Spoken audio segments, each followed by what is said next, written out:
Hey everyone, this is Darren with Crazy Minnow Studio. Welcome back. This is tutorial 11. It's actually the third part, and we're going to cover repeater emotes in this one. If we look at the EmoteR documentation, we see we've got EmoteR membership pools. As we mentioned in previous videos, there are 4 different pools.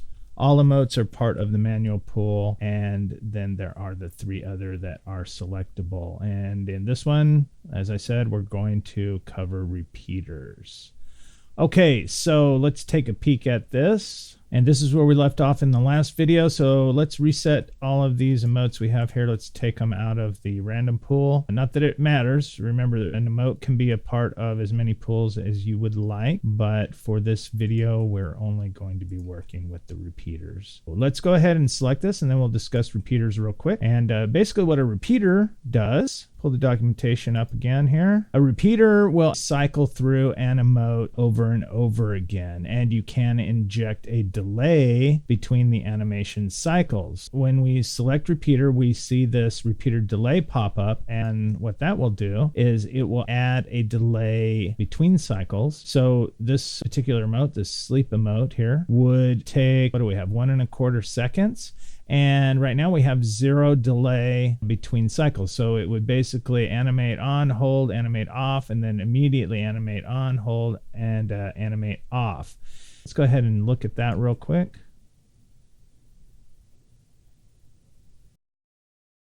Basically, that's what we're getting. If we add a delay here, let's go ahead and give it, say, 2 seconds. We have it set to start immediately, and we'll go over this in just a second. But it will start immediately. It will animate on, hold, animate off, and then it will wait 2 seconds, and then it will animate on, hold, animate off, wait 2 seconds, and then it just keeps repeating.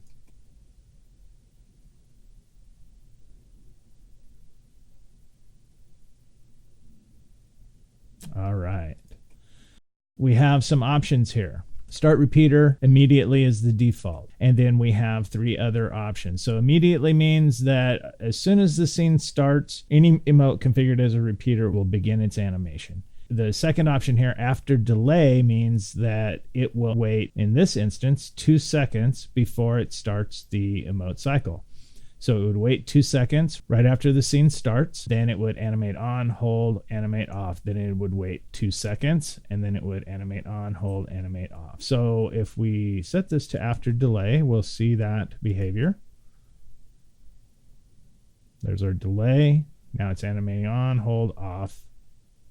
2 seconds, and then we go again. The next option is after base cycle. Okay, so what this means is this is the base cycle. These timings right here, and right now again we said that's 1 1/4 seconds, so it's going to start a little bit quicker than it did on the last round because that was waiting 2 seconds. So let's see what this looks like.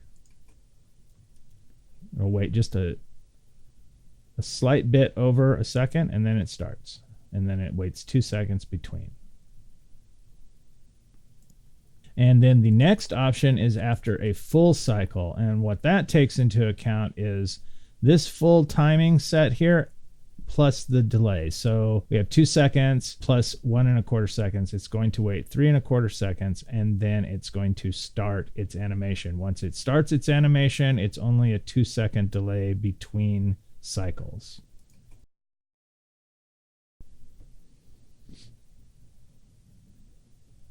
There we got our 3 1/4 seconds that we waited, and then now we're doing our cycle and only delaying 2 seconds.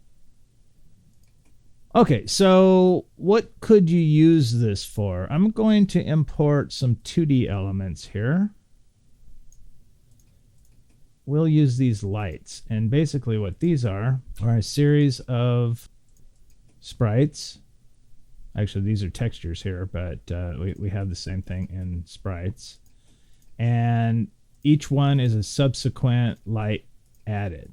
So it's perfect to use in a repeater. So let's go ahead and take a look at this and see what it looks like. We do need a sprite renderer, so I'm going to go ahead and add a sprite renderer, not that way.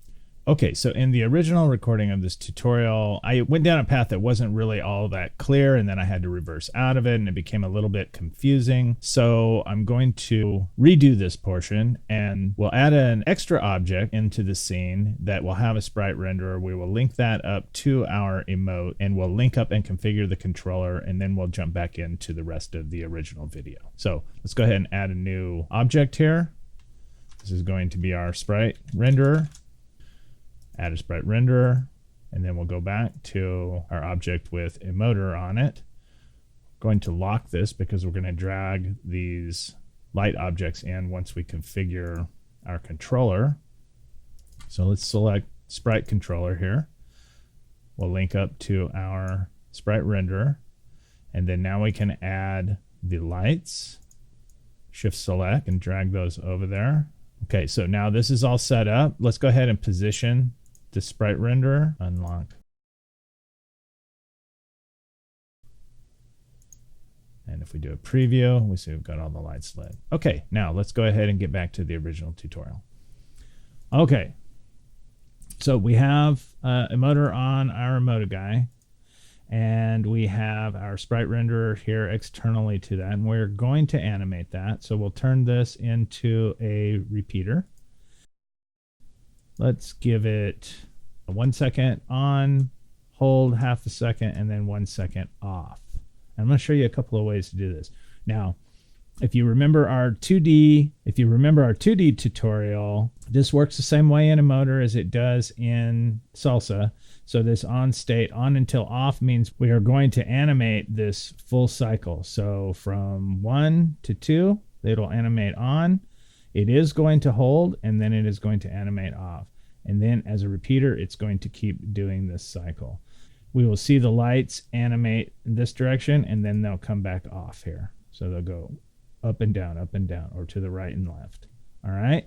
So I think everything's set up. Let's go ahead and run this.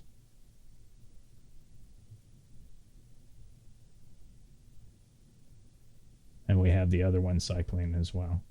Okay, now what if we wanted them to animate all the way on and then we wanted them to reset? Okay, there's a couple of ways we can do this. We can still leave our hold value in here, but we'll set off to 0. We don't want to take any time to do that. So what will happen is it will animate on, it'll wait half a second, and then it will flip them all off because it's going to go back to this rest sprite, which was, well, this is the rest sprite right here. So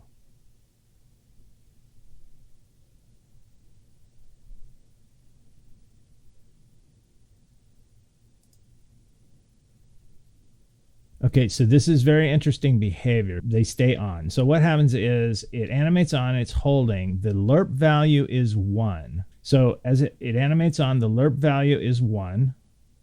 And as we go through hold, the lerp value is still 1. And we have specified that the off cycle is 0. It's instantaneous. So what happens is in the repeater, as soon as it's off, it's going to start again. And once it starts again, it didn't get a chance to actually lerp this value because the time ran out before any lerp changes applied. Therefore, it was still 1. And once it flipped over and said animate on, it already had reached its point because it was already 1. So we have to trick it. And the way we'll do that is by giving it something very small like a 0.01. And then this will allow the actual lerp cycle to begin once we get the off time. So it will go at least 1 frame in here. So we've said it's going to take 0.01 seconds and we're starting at 0. It's not equal. So it will have 1 frame where it will animate. And then it will hit 0 because it basically is going there instantly. And then we'll animate it again. We'll start immediately. We'll do it again. Now, another way we could do this is to give it 0 as a time and then give a slight delay on the repeater. Okay, so first we'll demonstrate it this way.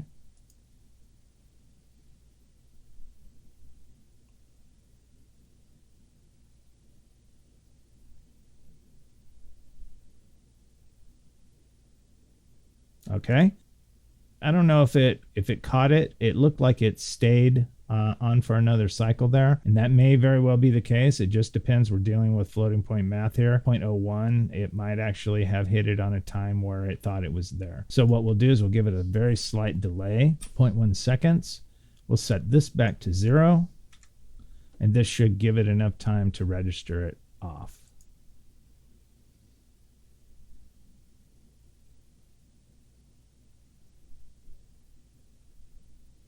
Okay.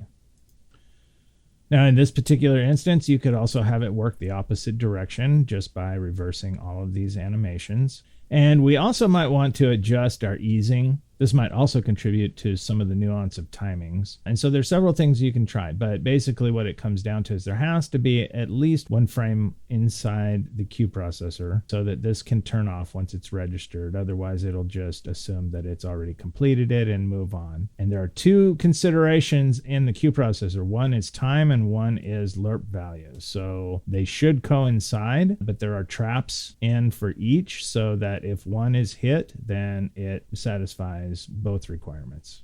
All right, I believe that covers everything for repeater emotes, and in the next video we will cover manual emotes.